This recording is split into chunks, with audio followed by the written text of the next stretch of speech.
Salam saudara-saudara keluarga Eklesia yang saya kasihi dan yang semakin dahsyat diberkati. Bertemu lagi kita dalam renungan harian keluarga Eklesia edisi hari ini Minggu 5 September 2021. Mari bersama-sama kita akan belajar kebenaran firman Tuhan. Dan pada kesempatan renungan hari ini kita belajar tentang mengasihi bukan membenci. Kita landaskan pembacaan firman Tuhannya dari kitab Injil Matius pasal 5 ayat 44 yang saya baca demikian. Tetapi aku berkata kepadamu, kasihilah musuhmu dan berdoalah bagi mereka yang menganiaya kamu. Saudara, Erik Magnus Lancer yang juga dikenal sebagai Magneto adalah tokoh fiktif di film X-Men yang memiliki kekuatan mengendalikan besi. Ia memiliki masa lalu yang kelam yang menuntunnya kepada jalan kejahatan. Terlahir dari keluarga Yahudi yang tinggal di Jerman pada tahun 1944, tentara Nazi memisahkan Erik dari orang tuanya. Saat itulah kekuatan mutan di dalam dirinya bangkit. Ia bengkokkan pagar besi hanya dengan tangan kosong. Lalu Erik dibawa kepada salah seorang pemimpin Nazi yang bernama Sebastian Shaw. Ia dipaksa untuk mengeluarkan kekuatannya lagi.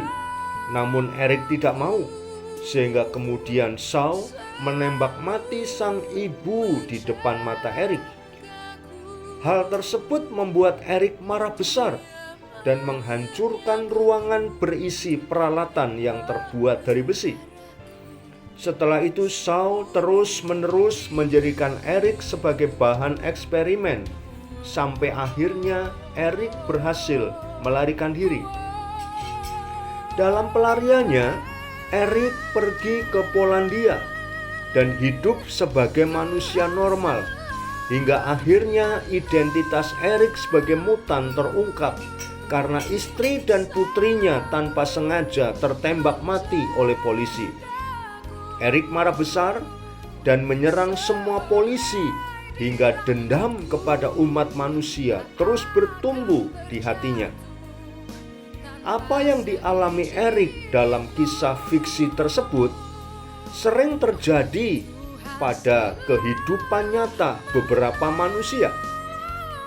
Ada banyak orang yang memiliki masa lalu yang begitu kelam dan penuh tragedi, sehingga membentuk karakter buruk di dalam diri mereka.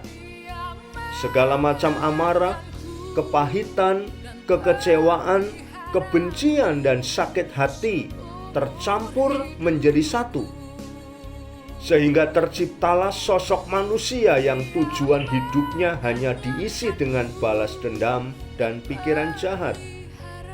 Padahal Yesus mengajarkan kepada kita untuk menaruh kasih kepada musuh kita dan bukannya membenci.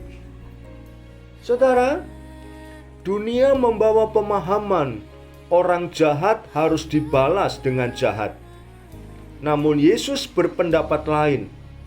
Kasih atas orang yang berbuat jahat harus melebihi dari amarah kita kepada mereka. Karena kita mau belajar mengasihi dan bukan membenci siapapun mereka yang telah berbuat jahat kepada kita. Amin. Tuhan memberkati.